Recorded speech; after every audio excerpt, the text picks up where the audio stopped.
بسم اللہ السمیع العلیم اعوذ باللہ من الشیطان الرجیم من ہمزہ ونفخہ ونفثہ السلام علیکم ورحمۃ اللہ وبرکاتہ۔ آج کی جو ہماری صورت ہے وہ ہے سورہ الدہر، جسے سورہ الانسان بھی کہا جاتا ہے۔ اس کے مکی اور مدنی ہونے میں اختلاف ہے، جس میں کچھ جو علماء ہیں وہ کہتے ہیں کہ اس کے آخری 10 آیت مدنی ہے اور باقی مکی ہے۔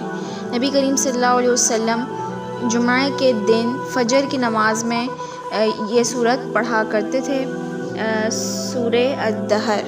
بسم اللہ الرحمن الرحیم۔ هل أتى على الإنسان حين من الدهر لم يكن شيئا مذكورا۔ یقیناً گزرا ہے انسان پر ایک وقت زمانے میں جب کہ یہ کوئی قابل ذکر چیز نہ تھا۔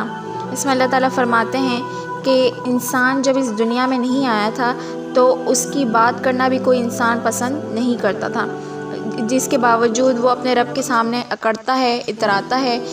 اِنَّا خَلَقْنَا الْإِنسَانَ مِن نُطْفَةٍ أَمْشَاجٍ نَبْتَلِيهِ فَجَعَلْنَاهُ سَمِيعًا بَصِيرًا۔ بے شک ہم نے انسان کو ملے جلے نطفے سے امتحان کے لیے پیدا کیا اور اس کو سنتا دیکھتا بنایا۔ اِنَّا هَدَيْنَاهُ السَّبِيلَ إِمَّا شَاكِرًا وَإِمَّا كَفُورًا۔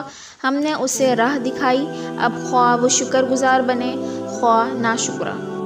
اِنَّا أَعْتَدْنَا لِلْكَافِرِينَ سَلَاسِلًا وَأَغْلَالًا وَسَعِيرًا۔ یقیناً ہم نے کافروں کے لیے زنجیروں اور توق اور شعلوں والی آگ تیار کر رکھی ہے۔ اس سے پہلے والی آیت کو کنیکٹ کریں گے، جس میں اللہ تعالیٰ پچھلی آیت میں فرما رہے تھے کہ خواہ انسان شکر گزار بنے یا ناشکرا بنے، تو پھر اللہ تعالیٰ فرماتے ہیں کہ جو کافر ہوں گے، جو ناشکرے ہوں گے، ہم ان کے لیے کیا کیا سزا ہم نے تیار کر رکھی ہے۔ وآخر الدعوانا ان الحمد للہ رب العالمین۔ تو ملتے ہیں نیکسٹ ویڈیو میں، تب تک کے لیے اپنا خیال رکھیے گا۔ اللہ حافظ۔ السلام علیکم ورحمۃ اللہ وبرکاتہ۔